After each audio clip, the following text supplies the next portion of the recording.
Esta que ven en sus pantallas es la nota de prensa del Ejecutivo con la que Sánchez mintió sobre la validez de su tesis. Encima lo hizo usando la página oficial de Moncloa, pero nunca existió un informe antiplagio. Ni la Secretaría de Estado de Comunicación ni ningún órgano de la Presidencia del Gobierno realizaron análisis o informe alguno sobre la tesis de Pedro Sánchez. Todo era mentira.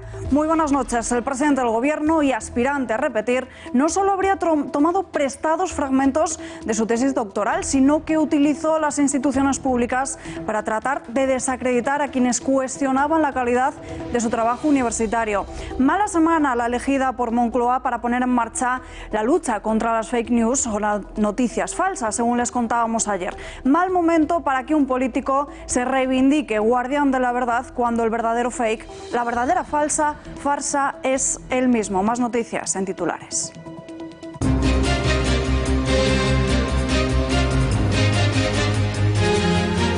Nueva jornada de juicio al golpismo catalán, 16ª sesión que se adentra en el terreno de la internacionalización de la causa soberanista, que a juicio de la Fiscalía fue sufragada con fondos de la Generalitat, lo que abonaría la acusación de malversación de fondos públicos. La Fiscalía ha pedido imputar por falso testimonio al responsable de difusión de la Generalitat.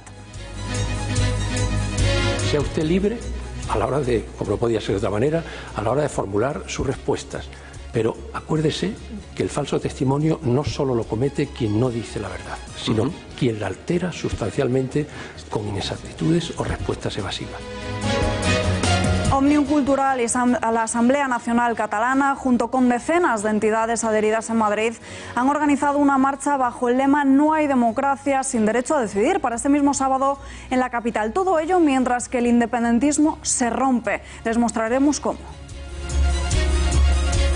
El Partido Popular saca sus armas contra Vox, se une al cordón sanitario de Ciudadanos, Podemos y demás partidos políticos. Génova 13 inicia una estrategia contra las filas de Santiago Abascal y contra el propio dirigente. Apelan al voto útil.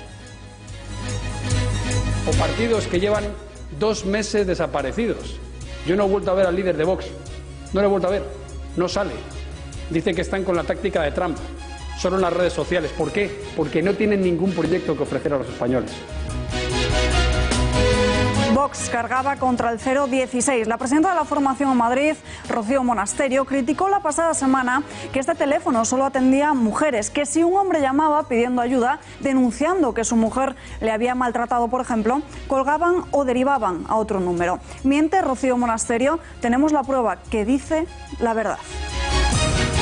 Este teléfono, o sea, la violencia de género, me traía esto en internet, del maltrato, que llamar aquí. Pero violencia de género es cuando es la mujer maltratada por la pareja o expareja. Vale, entonces tendría que llamar a ese otro teléfono, al no ser yo una mujer, llamar a ese teléfono, ¿verdad? Eso es, sería otro tipo de violencia y le tienen que informar desde allí. Votación del Brexit a las bravas. El Parlamento británico rechaza por 4 votos la opción de salida de la Unión Europea sin acuerdo de retirada. Se produce 24 horas después del rechazo frontal al plan del Brexit de Theresa May. Muy pendientes de todo lo que sucede en la Cámara de los Comunes. El periodista hispano-venezolano Luis Carlos Díaz ha sido liberado. Había sido arrestado por el régimen chavista de Nicolás Maduro. Ahora tiene prohibida la salida del país sin autorización y estará bajo régimen de presentación cada 8 días. Tampoco podrá hablar de este asunto a los medios de comunicación. Había sido acusado de sabotaje eléctrico. He nombrado una comisión presidencial de investigación especial del ciberataque.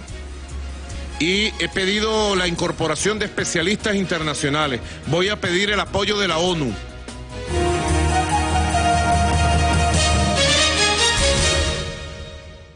Al tiempo que el Gobierno prepara una unidad para luchar contra la desinformación y las fake news, conocemos que Moncloa publicó un comunicado falso para salvar la tesis de Pedro Sánchez. En base a lo que publica hoy en exclusiva el diario ABC, el 14 de septiembre se emitió un comunicado oficial en el que se aseguraba que la tesis del presidente superaba de sobra los diferentes programas de antiplagio. Ahora, según lo publicado, parece que ni siquiera se sometió al trabajo a estos detectores. El medio asegura asegura que el Consejo de Transparencia y Buen Gobierno, el órgano encargado de promover la transparencia en la actividad pública, ha confirmado esta semana que en la Moncloa nunca existió un informe antiplagio.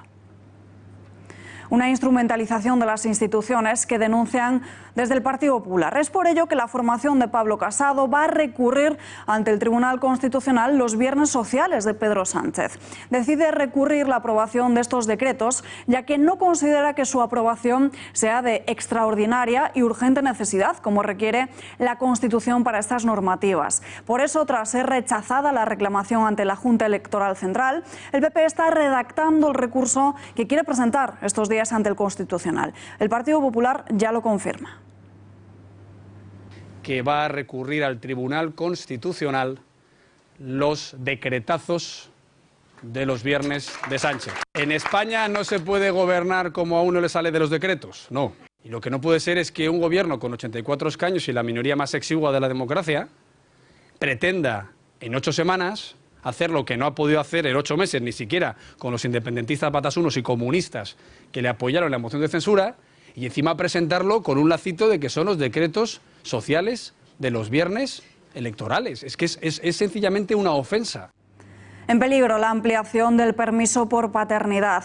Partido Popular y Ciudadanos tratan de impedir la tramitación de las medidas en materia de igualdad que aprobó el Gobierno y que se tienen que convalidar en el Congreso. Las filas de Albert Rivera han planteado un informe a los letrados del Congreso para saber si el Gobierno puede modificar una ley orgánica a través de un decreto ley. Con el apoyo de los populares se intentan hacer tambalear los llamados viernes sociales del Ejecutivo de Pedro Sánchez. Esta ampliación del permiso de paternidad podría decaer mañana mismo. Hablamos de todo ello con María Jesús Bonilla, diputada del Partido Popular. Tenemos conexión en directo. Señora Bonilla, muy buenas noches. Hola, muy buenas noches. Empezamos por lo más reciente. El líder de su partido, Pablo Casado, ha pedido a los partidos nuevos que no se presenten en las circunscripciones pequeñas. ¿Le parece bien este mensaje? Bueno, a mí me parece perfecto porque es un mensaje de responsabilidad. Y es un mensaje de responsabilidad porque aquí lo que está en juego es España. Y precisamente porque en las circunscripciones pequeñas esos votos que van a esos partidos no se van a traducir, o lo normal es que no se traduzcan en escaños, lo que producirían es que favorecerían escaños a favor del Partido Socialista o de Podemos y por tanto favorecerían que el señor Sánchez continuara en la Moncloa. Y eso es una cuestión de interés general por España. Por tanto, yo creo que esa petición es muy honesta y, repito, es de altura, de hombre de Estado. Vamos a primar lo importante, que es España, y que Sánchez no siga en Moncloa traicionando a España.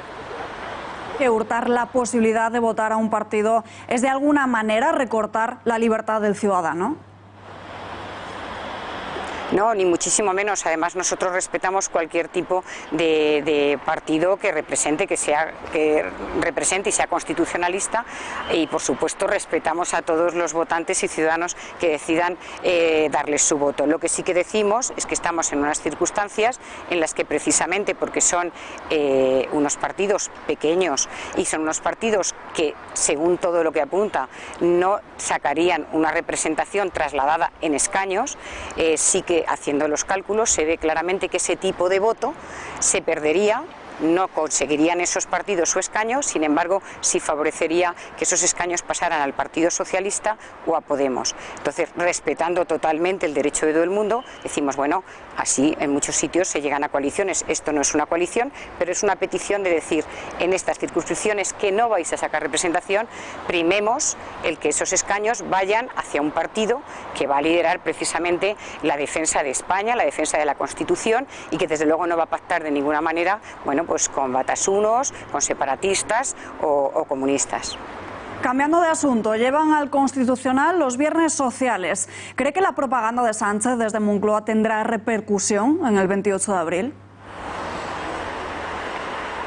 Perdón, es que no he escuchado la pregunta. Sí, que si cree que la propaganda que está realizando Pedro Sánchez desde la Moncloa va a notarlo de cara a esas urnas en el 28 de abril.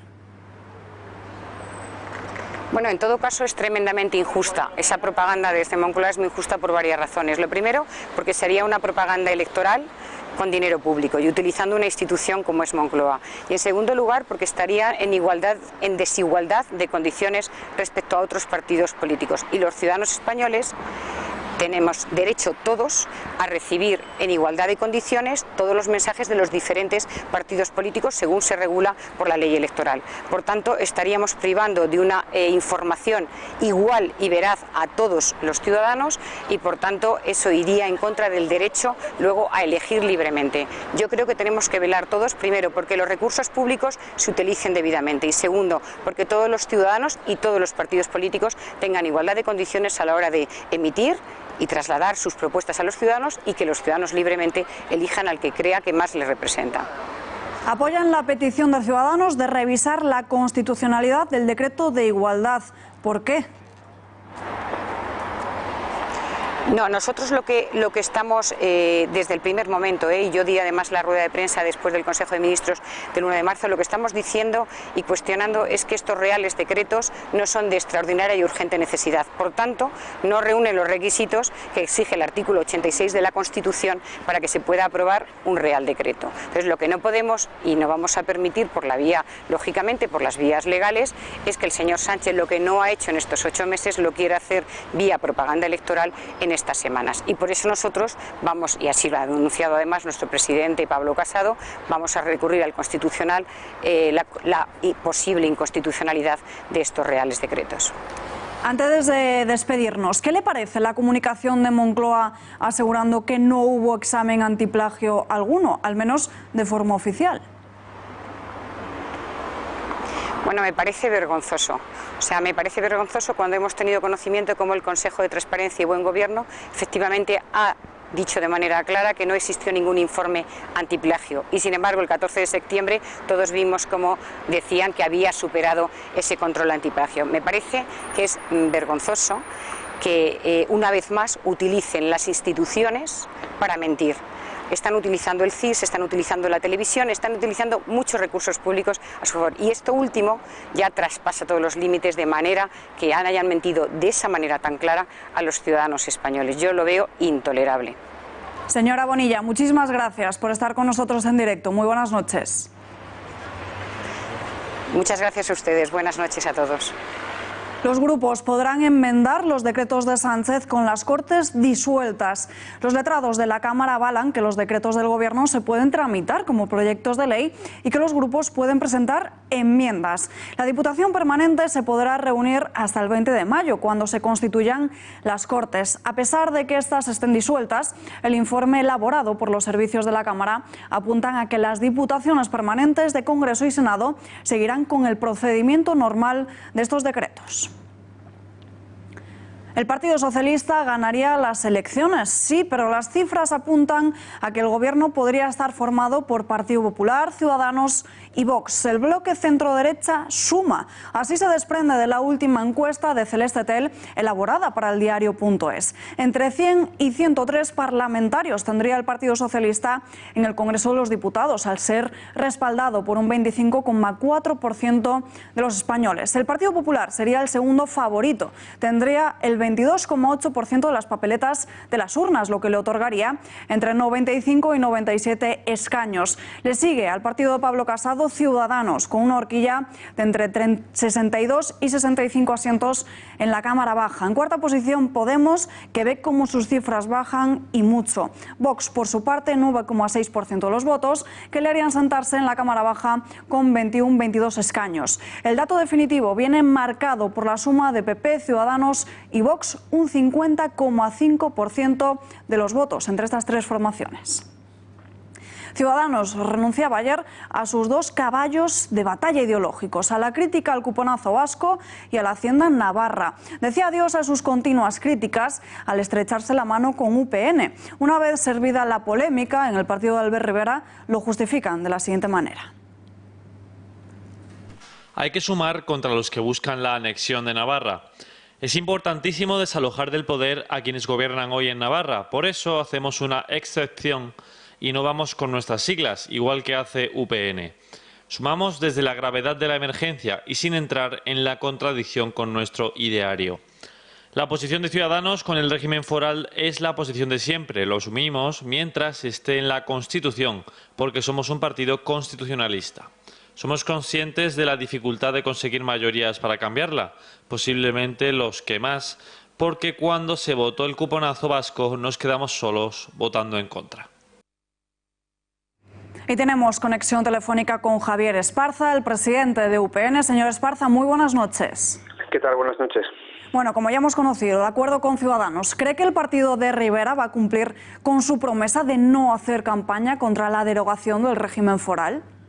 Bueno, el partido del señor Rivera lo que acordó ayer en su ejecutiva de forma unánime y lo que firmó el propio señor Rivera por la tarde fue que se establece por parte de los partidos coaligados el compromiso de respetar el régimen foral, tal y como viene definido en la Constitución, expresión de los derechos históricos y constitucionales del antiguo Reino de Navarra, así como defender el marco constitucional como máxima expresión del deseo de convivencia, unión e igualdad de todos los españoles.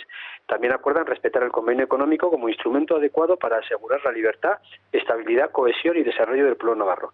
En todo caso, el convenio económico deberá acordarse siempre mediante una negociación basada en los principios de lealtad y transparencia, y en la que siempre deberán estar presentes los principios de solidaridad e igualdad entre españoles. Yo creo que, en fin, se puede decir más alto, pero desde luego no más claro. Por lo tanto, desde luego por nuestra parte, total absoluta tranquilidad. Dicen que rectificar es de sabios, pero ¿le parece lógico que un partido que se ha mantenido firme contra lo que llamaban privilegios dé ahora un paso atrás? No, es que no es un privilegio, y esto yo no creo que sea cuestión de dar pasos atrás o pasos adelante. Yo creo que esto es sumarse a algo que, en fin, pues que está reconocido primero en la Constitución española, que está apoyado de forma explícita por el Partido Popular, por el Partido Socialista Obrero Español, y que, bueno, pues que Ciudadanos en esta ocasión, pues yo creo que después de hacer una reflexión en torno a lo que significa el régimen foral y el convenio económico suponen lealtad con un proyecto común que se llama España, suponen solidaridad con el conjunto de los españoles y obviamente no son ningún tipo de privilegio. Y bueno, si se quiere más transparencia, desde luego nosotros no tenemos ningún inconveniente en que sea más transparente, porque estamos total y absolutamente seguros que desde luego esto es solidario con el conjunto de España. Nosotros desde Navarra y desde la manera que entendemos la foralidad, lo que pretendemos es construir Navarra y de esa manera construir un proyecto común que se llama España. Eso es lo que creo que ha entendido en este caso Ciudadanos y por eso la firma de este acuerdo. Ya está confirmado que siglas usarán en las papeletas, irán Ciudadanos y PP bajo el nombre de UPN. No, bueno, ayer lo que anunciamos es que se constituye una plataforma que es en Navarra Suma, porque pretendemos eso, pretendemos aglutinar el voto de todos aquellos navarros y navarras que son constitucionalistas, que quieren que en España no decidan los independentistas catalanes, no decidan los independentistas vascos, no decidan quién es el presidente de nuestro país, que es precisamente el país que quieren romper, el país del que quieren separarse. Es un sinsentido el que aquellos que quieren romper España terminen decidiendo quién preside nuestro país o terminen decidiendo si en España hay presupuestos o no hay presupuestos. Aquí en Navarra hay mucha gente, porque conocemos y hemos sufrido y sufrimos el nacionalismo y el independentismo vasco, sabemos lo que supone y desde luego no queremos que en España ocurra esto. Y al mismo tiempo, en Navarra lo que queremos es seguir siendo una comunidad foral diferenciada dentro de España y dentro de Europa.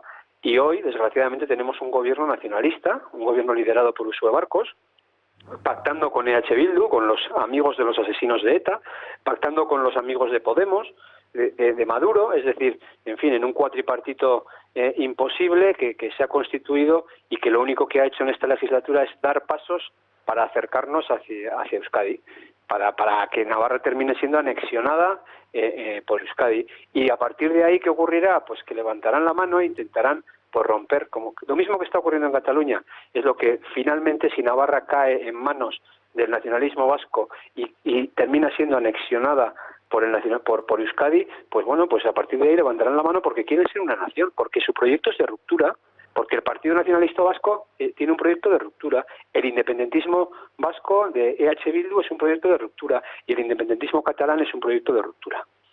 ¿Esta alianza supone posicionarse a favor de un líder o de otro el 28 de abril? Según Villegas, ¿ustedes apoyarían a Rivera como presidente si este se presenta?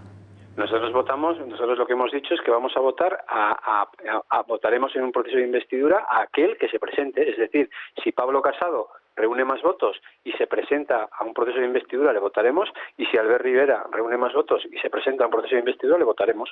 ¿Qué ocurre? Que los dos obviamente salen a ganar, normal, y los dos piensan que van a ganar, normal también, y legítimo en cualquiera de los casos. Nosotros, nuestro compromiso es votar a aquel de los dos que obviamente participe en un proceso de investidura, porque obviamente los dos no van a estar en esa situación. Señor Esparza, gracias por atender a nuestra llamada. Muy buenas noches. Ha sido un placer, muy buenas noches. La sombra de la duda sobre el pucherazo de Ciudadanos se pone y se extiende sobre otros territorios. Cantabria, Madrid o Murcia. En la capital, Juan Carlos Bermejo ha presentado un recurso a la Comisión de Garantías y Valores para que revise los votos emitidos. La candidatura de José López pedirá esto mismo después de perder las primarias en Cantabria. Y en Murcia se ha pedido también a la comisión que se revise el proceso con el que obtuvo simplemente 237 votos. Piden que se muestren los días y las horas concretas de cada voto. Ciudadanos, por su parte, defiende que el proceso de primarias es totalmente transparente.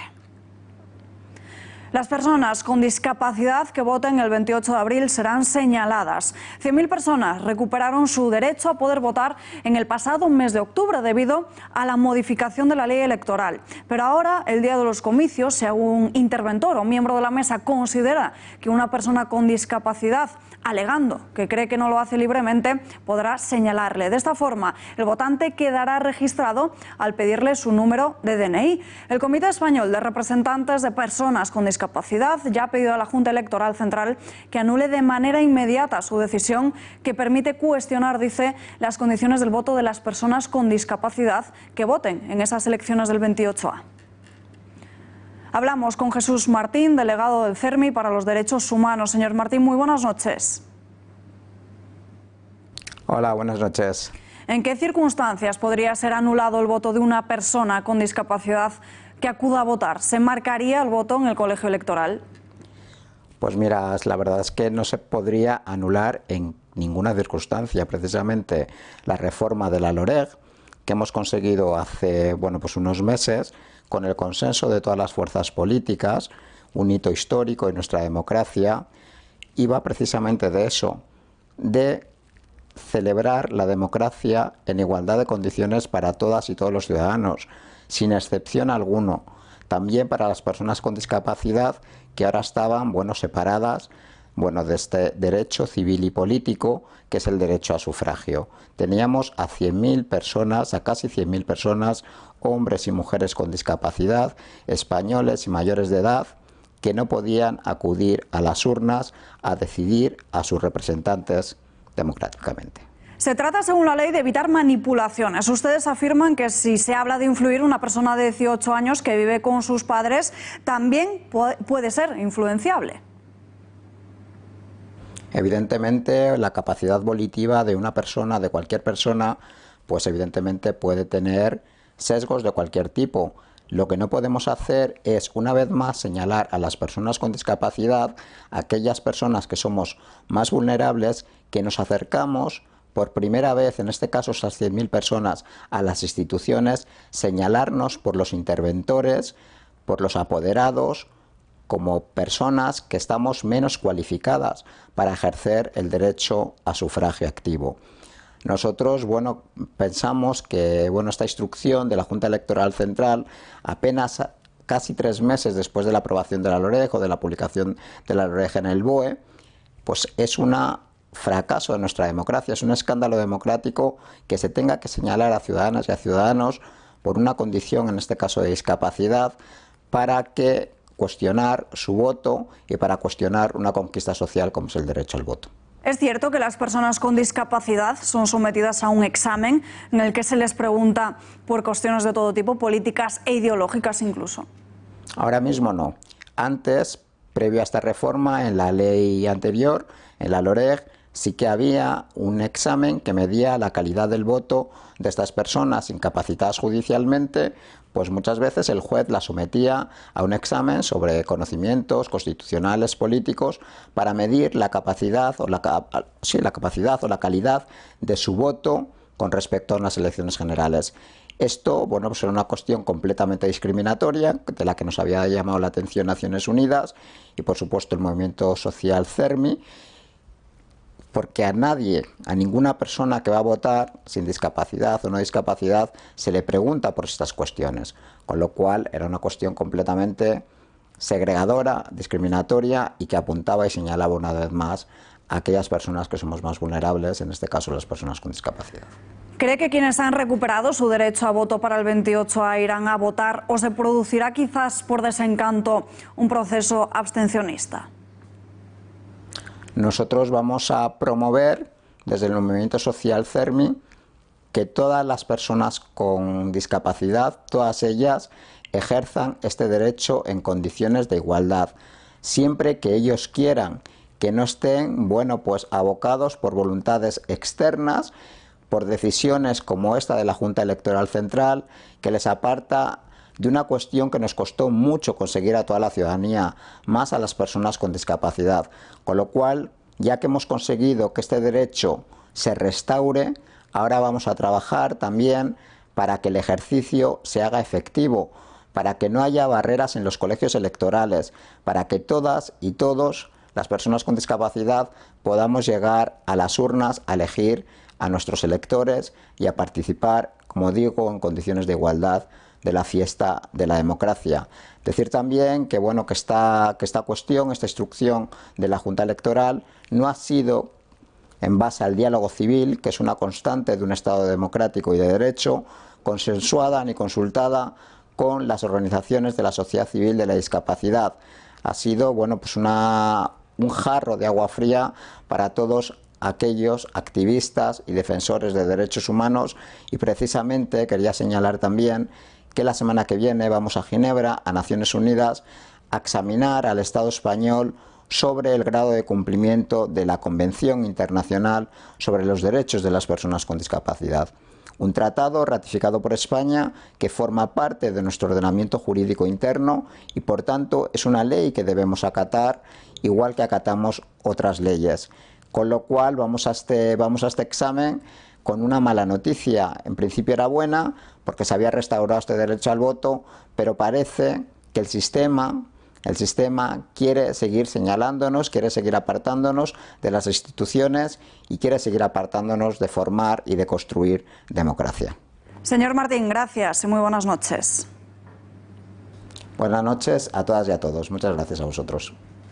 Pablo Casado salta al ataque contra Vox. Si al principio de esta semana el PP hacía menciones veladas, usando la vieja técnica del voto útil, la estrategia del miedo, ahora el líder de la formación arremete con dureza contra Santiago Abascal.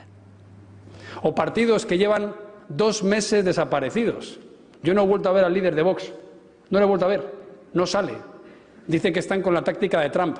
Solo en las redes sociales. ¿Por qué? Porque no tienen ningún proyecto que ofrecer a los españoles. Y porque en cuanto a debates, se da cuenta la gente que no sabe ni de economía, ni de sanidad, ni de educación, ni de política internacional, ni de seguridad, ni de inmigración, ni de política territorial, ni de política presupuestaria.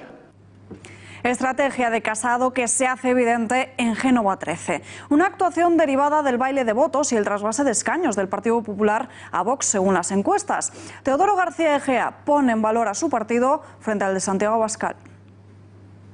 Pablo Casado tiene a España en el corazón, pero también tiene al Estado en la cabeza. Pues creo que en ese sentido cualquiera que defienda la libertad, defienda el futuro de España, los impuestos bajos y el progreso, pues tiene en Pablo Casado una magnífica opción. Reproches, ataques a los que Vox ha respondido. A través de las redes sociales, la formación de Abascal hasta ironiza con el hecho de que el PP siga en algunas ocasiones su misma estrategia. Nos caes bien, Pablo Casado, pero te preferimos cuando hablas de reconquista, de proteger nuestras tradiciones y de defender la vida. Nos gustas más cuando nos copias que cuando Feijóo te pide que digas cosas malas de nosotros. Es habitual que los partidos políticos muestren y trasladen todo su apoyo a los familiares de tragedias como Diana Quer, Laura Luelmo o Julen. El padre del pequeño ha concedido a la revista Semana su entrevista más dolorosa. Presten atención a cómo habla del trato recibido por los políticos. Algunos vinieron a hacerse la foto. Fue muy duro escuchar que teníamos que salir a recibir a tal o a cual político. Allí no pintaban nada salvo que fuera para facilitar medios para el rescate. Pero tuve que pedirlos yo en la rueda de prensa que ofrecí. Gracias a esa rueda de prensa vinieron los mineros. ¿Sabes el único partido que acudió de forma discreta y sin cámaras? Vox. Eran las 12 de la noche, llovía a mares y fueron los únicos que vinieron a vernos sin tener necesidad de sacar ninguna foto ni de salir en ningún medio. En el juicio al golpismo catalán protagoniza el día de hoy la declaración como testigo del responsable de la difusión de la Generalitat, Jaume Mestre. Este aseguraba no saber nada acerca de la campaña publicitaria, la conocida como campaña de las vías del tren, que llamaba al voto en el referéndum ilegal del 1 de octubre y también decía desconocer cómo se pagó. El presidente del tribunal, Manuel Marchena, le interrumpía y le alertaba del falso testimonio. Sea usted libre a la hora de, como no podía ser de otra manera, a la hora de formular sus respuestas. Pero acuérdese que el falso testimonio no solo lo comete quien no dice la verdad, sino quien la altera sustancialmente con inexactitudes o respuestas evasivas. Y a pesar de este toque de atención, Mestre seguía en su línea. Se hacía el sordo y aseguraba que fue Corporación Catalana quien difundió el spot. Oí que había unas facturas, pero no las vi. No. ¿Habló de las facturas con alguien en el departamento? Si lo hablé, fue con Antoni Molons. ¿Que yo vi los anuncios en la televisión? Sí. Sí. Luego, esos anuncios los pasa la Corporación Catalana, luego presta el servicio. Sí. El anuncio, quien lo difunde, es la Corporación Catalana. Sí. Por esas declaraciones, la Fiscalía pide imputar por falso testimonio al responsable de difusión de la Generalitat. Quieren que se investigue si ha podido mentir durante su comparecencia y cometer así un delito de falso testimonio. Pero no ha sido el único momento destacado de la 16ª jornada del día. Turno para Diplocat. Atención a cómo se desvincula de la Generalitat. No éramos un Ministerio de Exteriores ni nada parecido, hacíamos diplomacia, que nada tiene que ver, diplomacia pública, que se mezcla todo el rato Diplocat con la Consellería, con el Departamento de Exteriores, son cosas distintas. Nosotros nos dedicábamos a lo que tenía que hacer Diplocat, que era diplomacia pública, y no teníamos nada que ver con la actividad que hacía el departamento del señor Romeva o lo que hacía la Generalitat de Cataluña en general a través de sus departamentos o sus delegaciones. Se acabó el plazo para Quim Torra, agotadas las 48 horas que había dado de margen la Junta Electoral Central para que el presidente de la Generalitat retirase la propaganda separatista de las instituciones públicas. Esta misma tarde, el presidente de la Generalitat, Quim Torra, hacía público un comunicado en el que decía que bajo ningún concepto está dispuesto a retirar esos lazos amarillos de las administraciones. La ministra de Justicia ya alertaba esta mañana de sanciones. Y seguramente se le impondrá una sanción, como no puede ser de otra manera. O sea, que decir, y repito, la ley está para cumplirla. Quien determina en este caso o quien interpreta la norma es en este caso la Junta Electoral Central. Ha ordenado que se retiren los lazos amarillos. Los lazos amarillos se tienen que retirar. Si no se retiran, pues se pone en marcha el procedimiento sancionador. El colectivo Judíos de Cataluña, indignado con Elsa Artadi y su comparación con Ana Frank, se ha manifestado de forma contundente en Twitter, hablando de la bajeza moral y de que Artadi demuestra de forma nauseabunda que aún se puede caer más bajo. Todo ello después de que la consejera de Presidencia de la Generalitat haya recurrido a la víctima del Holocausto para defender que el Ejecutivo Regional pueda seguir exhibiendo lazos amarillos en apoyo a los golpistas. El ministro consejero de la Embajada israelí en España, Asaf Morán, también ha mostrado su profundo malestar. Quedan menos de 4 horas para que se cumpla ese plazo dado por la Junta y, por tanto, menos de 4 horas para que el Ejecutivo actúe contra el separatismo. Editorial con Rosa Cuervas Mons.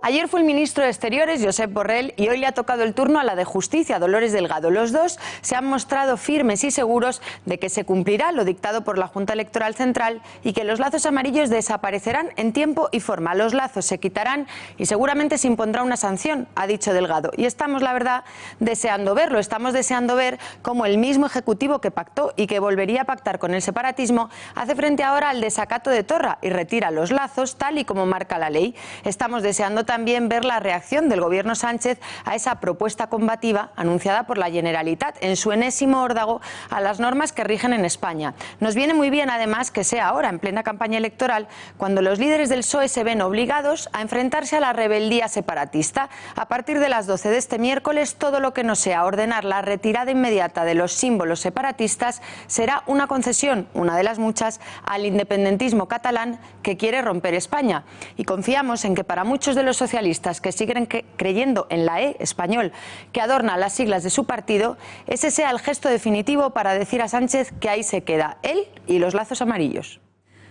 Mientras Carles Puigdemont sigue pululando por Europa, ahora ya haciendo campaña de cara a las europeas, los separatistas siguen desde el banquillo todo lo que sucede, un hecho que ha profundizado en las heridas abiertas del independentismo. Horas bajas, muy bajas del independentismo catalán, a 3 días de la manifestación separatista que planea conquistar Madrid entre esteladas, parece que la realidad es otra bastante diferente. Hay mucho descontento y enfado con alguno de los comportamientos de sus líderes. El PDeCAT está a punto de romperse en pedazos. Las maniobras del fugado Carles Puigdemont imponiendo a sus amigos y a los candidatos que les son fieles, sin permitir que las listas fuesen votadas, han levantado ampollas en las bases. Ha impuesto, por ejemplo, como cabeza de cartel por Barcelona a una figura que nada tiene que ver con su partido, el expresidente de la ANC, Jordi Sánchez. Los presos Josep Rull y Jordi Turull también ocuparán las primeras posiciones en las listas por Tarragona y Lérida. Y el que lidere la lista por Gerona es su propio abogado, Jaume Alonso Cuevillas. Sin embargo, ha echado a Carles Campuzano tras 20 años del Congreso de los Diputados. Le ha dejado sin hueco en las listas del PDeCAT. ¿Está jugando Puigdemont sus cartas? ¿Quiere aprovecharse del victimismo en sus listas para ganar más votos? De momento lo que ha perdido son afiliados. Casi 2 centenares de militantes se han dado de baja del partido en algo más de 24 horas. La apuesta de Esquerra Republicana no se queda atrás y sigue con la estrategia de situar a líderes soberanistas encausados al frente de las candidaturas, ya que Junqueras será el líder de Esquerra en las generales y también a las europeas, y Romeva será el cabeza de lista en el Senado. Unas listas que no hacen otra cosa más que enfrentar a los separatistas de los distintos partidos entre ellos mismos. La CUP, más de lo mismo, división en sus filas tras los recelos en el sector más radical de la formación antisistema por un posible acercamiento a Barcelona en Comú en la próxima legislatura. Queda demostrada la gran brecha de este juego por ganar el trono de los independentistas. Y no abandonamos Cataluña porque esta noche en El Gato al Agua, Kake Minuesa entrevista a uno de los líderes de la comunidad marroquí en Cataluña, que reconoce que los menas suponen un grave problema para la seguridad de nuestro país. A partir de las 10 menos cuarto en Intereconomía. Alami, pero oírte a ti, de origen marroquí, decir que la solución es deportar... El gran problema que tenemos con los niños, con los menores que vienen aquí.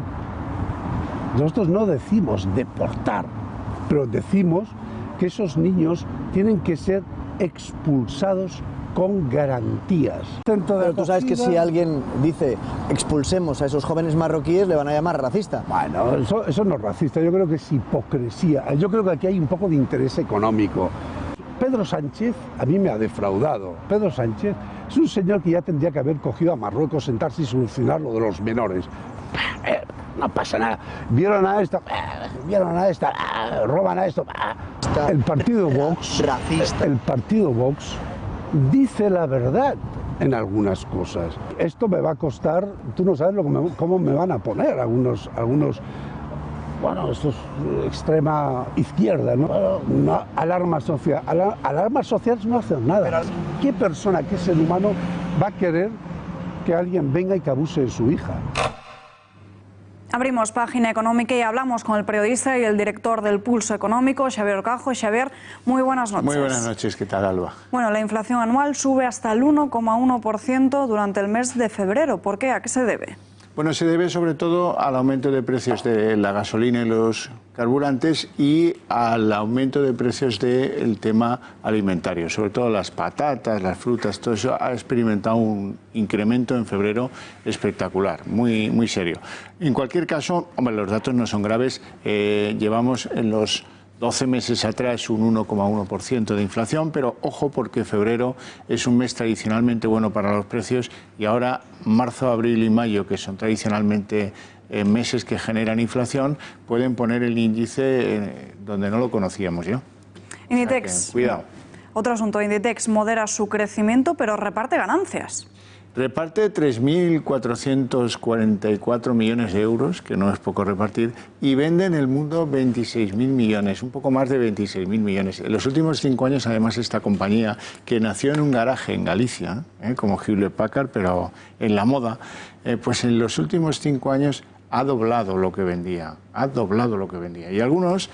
Hoy no le ha ido muy bien en bolsa cuando presenta estos resultados porque algunos creen que ya su capacidad de crecer se va limitando. Y es cierto que se va limitando, pero la verdad es que está muy bien gestionada Inditex y le van dando al coco y ahora están pensando en hacer un sistema de distribución online, pero casi al gusto de la persona que es cliente online de Inditex, ¿no? Una especie de romper la barrera del vender para todo el mundo según unos tallajes, sino que pues cada uno pueda tener un procedimiento industrial perfectamente personalizado y además las ventas de Inditex ya online pues van siendo importantes y cada vez lo son más. Interesante sin duda, Xavier. Gracias y muy buenas noches. Gracias. A finales de la semana pasada, Vox cargaba contra el 016. En el mismo día que el movimiento feminista radical salía a las calles, la presidenta de la formación en Madrid participaba en una tertulia política. Ante los micrófonos del medio de comunicación, Monasterio denunciaba que este teléfono era único y exclusivo para mujeres, dejando de esta forma al margen a los hombres. Denunciaba que además si un hombre llamaba al 016 pidiendo ayuda directamente, se le derivase a otro número de teléfono o simplemente se le cuelga por el hecho de ser hombres. Tenemos la prueba, vean. Está llamando al servicio 016, teléfono de información y asesoramiento jurídico en violencia de género. 016, buenas tardes. Hola, buenas tardes. Mira, es que te llamo porque estaba mirando ahora en internet lo del teléfono de maltrato y me sale llamar este. Es que quería, si me podíais asesorar con qué tengo que hacer, porque es que estoy en una relación con mi novia y es que la verdad que no puedo más. Entonces, no sé qué tengo que hacer. Otro teléfono, ¿desde qué provincia nos llama? ¿Perdón? ¿Desde qué provincia nos llama? Desde Madrid. Madrid. Vale, le tengo que facilitar el servicio de atención a víctimas, ¿de acuerdo? Vale, pero entonces, este teléfono, o sea, la violencia de género, me traía esto en internet, del maltrato, que llamar aquí. Pero violencia de género es cuando es la mujer maltratada por la pareja o expareja. Vale, entonces tendría que llamar a ese otro teléfono, al no ser yo una mujer, llamar a ese teléfono, ¿verdad? Eso es, sería otro tipo de violencia y le tienen que informar desde allí. Vale, pues muchísimas gracias y muy amable, ¿eh? Lo han escuchado, el 016 es de uso exclusivo para mujeres. Para un hombre maltratado, para un hombre desesperado, hay otro teléfono, sí, una línea 900 que atiende solo de lunes a viernes de 9 de la mañana a 2:30 de la tarde. El resto del tiempo, nadie a quien llamar. Veto de Ahora Madrid a los últimos de Filipinas. El partido de Manuela Carmena rechazó ayer en el pleno del distrito de Chamberí la propuesta del Partido Popular que recogía la petición de alzar un monumento a los 33 soldados españoles. El 30 de junio de 1898 comenzaba en Filipinas el sitio de Baler. Allí nació la leyenda de los últimos de Filipinas. Los norteamericanos habían empezado a ejercer de gran potencia y su primera víctima estaba siendo España. Los yanquis alentaron los movimientos independentistas en Filipinas y Cuba, últimos restos del viejo imperio español. Filipinas era tierra española desde el año 1564. Es allí, en una remota aldea del distrito del Príncipe llamada Baler, donde iba a comenzar nuestra historia. Desde agosto de 1897, el pacífico poblado había sido escenario de enfrentamientos entre los rebeldes tagalos y las tropas españolas enviadas de refuerzo. Hacia febrero de 1898 se instalan en Baler 50 hombres al mando de los tenientes Juan Alonso Zayas y Saturnino Martín Cerezo, bajo la autoridad del nuevo gobernador de la plaza, el capitán Enrique de las Morenas. Cuando parece que la paz ha vuelto a Baler, los yanquis declaran la guerra a España. Los nativos filipinos lanzan un ataque contra la posición española. De las Morenas y sus hombres ya no tendrán otro objetivo que resistir a todo trance en el poblado de Baler. Comenzaba un asedio que iba a durar 337 días. Los nuestros, aislados de todo contacto con el exterior, no saben que las Filipinas están cayendo bajo control norteamericano. Tampoco se enterarán de que España ha perdido la guerra. Los españoles aguantan los continuos ataques de los tagalos. Los hombres van cayendo, pero su voluntad de resistencia es inquebrantable. Finalmente, un emisario español llegó a la posición con pruebas formales de que la guerra había terminado.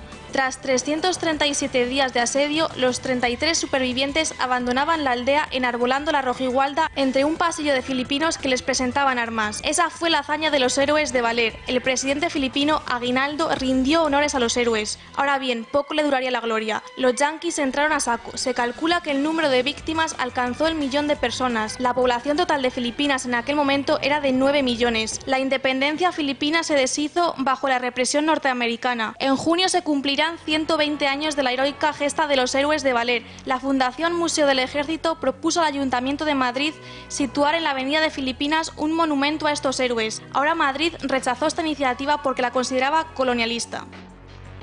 Hablamos de ello con el concejal del Partido Popular en el Ayuntamiento de Madrid, Pedro Corral. Señor Corral, muy buenas noches. ¿Qué tal? Buenas noches, Alba. El gobierno de Carmena todavía no ha tomado una decisión firme. ¿Habrá o no habrá monumento a los últimos de Filipinas? Bueno, lo va a haber en cualquier caso porque ya nuestro candidato José Luis Martínez Almeida ha dicho que por la cuenta del Partido Popular no habrá duda de que Madrid tendrá ese monumento a los últimos de Filipinas. Ahora Madrid esgrime como motivo para no homenajear a los héroes de Valer el colonialismo, nada más y nada menos. ¿Cuántos monumentos públicos tendríamos que quitar en Madrid por este peregrino argumento que ellos esgrimen ahora? Bueno, a mí se me ocurren a bote pronto la estatua al héroe de Cascorro, a Eloy Gonzalo, que combatió en Cuba con el ejército español, al cabo Noval en la Plaza Oriente, obra del escultor Benlliure, ¿verdad?, que también combatió en África, ¿no? Yo creo que es un absurdo argumento que nos llevaría, por ejemplo, a que en Londres le quitaran la estatua a Nelson porque él fue almirante de una flota, no la flota británica, según esta argumentación del partido de Carmena, sino una flota colonialista. Yo creo que es bueno, pues ese rechazo a todo lo que tenga que ver con la historia de España, con el pasado de España, como si fuera algo del que nos tenemos que ir pidiendo perdón todos los días o humillarnos, avergonzarnos, ¿verdad?, por nuestro pasado, cuando es todo lo contrario, ¿no? España tiene un legado a la civilización occidental digno de las mejores naciones del mundo, sin dudarlo, y yo creo que nos tenemos y nos podemos sentir legítimamente orgullosos de ese pasado. Lo que son gestas militares, gestas científicas, gestas culturales, bueno, pues yo creo que España ha hecho enormes aportaciones a la historia universal y no tenemos por qué arrepentirnos de ellas. El origen de esta iniciativa está además en familiares de los españoles que estuvieron allí. ¿Ha hablado su grupo con ellos? ¿Hay un plan B? ¿Hay otro lugar para la efigie en la que trabaja el escultor Salvador Amaya? Bueno, nosotros tuvimos la emoción de que una de las representantes del grupo popular en Chamberí es bisnieta del último gobernador español en Filipinas y ella fue la encargada de defender esta propuesta que buscaba nada más y nada menos que el apoyo unánime del Pleno Municipal de Chamberí a esta propuesta de la Fundación Museo del Ejército, ¿no?, que es elevar este monumento en Chamberí a los últimos de Filipinas, obra del escultor Salvador Amaya, que es el autor de la escultura Blas de Lezo en la Plaza de Colón, y además nada más y nada menos que con un boceto de Augusto Ferrer Dalmau, ¿no?, con la efigie del teniente Martín Cerezo, que fue el jefe del destacamento de Valer, que resistió 337 días el asedio, ¿verdad? Bueno, pues verdaderamente la alternativa es responder además a esa iniciativa de suscripción popular. Va a ser a través de crowdfunding como se adquiera el presupuesto para elevar la estatua, y no cabe duda de que Madrid va a tener ese monumento a los héroes de Valer, porque vamos a hacer de ello una bandera que, bueno, pues vamos a resistir hasta el final como nuestros héroes de Valer, ¿no? Para que al final Madrid, la capital de España, pueda tener este monumento. Señor Corral, gracias y muy buenas noches. Gracias a vosotros, Alba.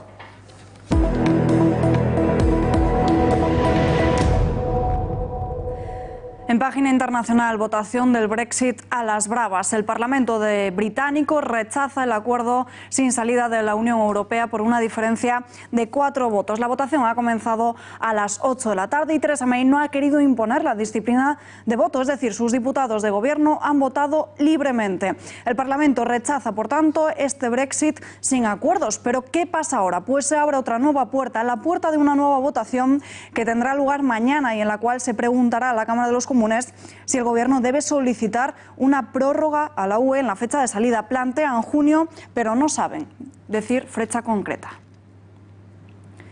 Nos vamos ahora hasta Venezuela con medidas cautelares. El periodista hispano-venezolano Luis Carlos Díaz ha sido liberado. Había sido arrestado por agentes del Servicio Bolivariano de Inteligencia. La justicia chavista lo imputó por instigación a delinquir, acusándole del sabotaje eléctrico. Ahora tiene prohibida la salida del país sin autorización y estará bajo régimen de presentación cada 8 días. Tampoco podrá hablar de este asunto a los medios de comunicación. El régimen chavista de Nicolás Maduro ha creado una comisión para investigar el supuesto sabotaje eléctrico. El dictador vuelve a mira hacia Estados Unidos como el culpable. He nombrado una comisión presidencial de investigación especial del ciberataque y he pedido la incorporación de especialistas internacionales. Voy a pedir el apoyo de la ONU y además voy a pedir el apoyo ya activo de Rusia, China, Irán, Cuba. Ley de Emmanuel Macron para acabar con los encapuchados en las manifestaciones. Hasta 15.000 euros de multa e incluso cárcel por ocultar el rostro en una concentración. El Parlamento francés ha aprobado una ley para prevenir y combatir los disturbios en estas concentraciones con disposiciones particularmente polémicas. La normativa se enmarca dentro del contexto de las protestas de los chalecos amarillos que llevan meses movilizándose en contra de la política de Emmanuel Macron. Temperaturas poco habituales para marzo, mientras España vive bajo un cielo despejado, con rayos de sol, con termómetros que permiten decir adiós a las prendas más abrigadas. Una ola de frío y nieve entra por el norte. Se trata de una profunda borrasca ubicada entre Islandia y Escocia que va a afectar a Galicia. Aumento de las nubes y también de las precipitaciones. Podríamos ver el norte cubierto de blanco, ya que la cota de nieve se va a situar en los 1000 metros por la noche. El litoral de A Coruña además permanecerá con una alerta naranja por olas entre 5 y 7 metros de altura. Y nosotros nos despedimos ya, pero volvemos mañana a las 8:30 con más información. Ya lo saben, lo que otros no le cuentan o como otros no se lo cuentan. Hasta mañana.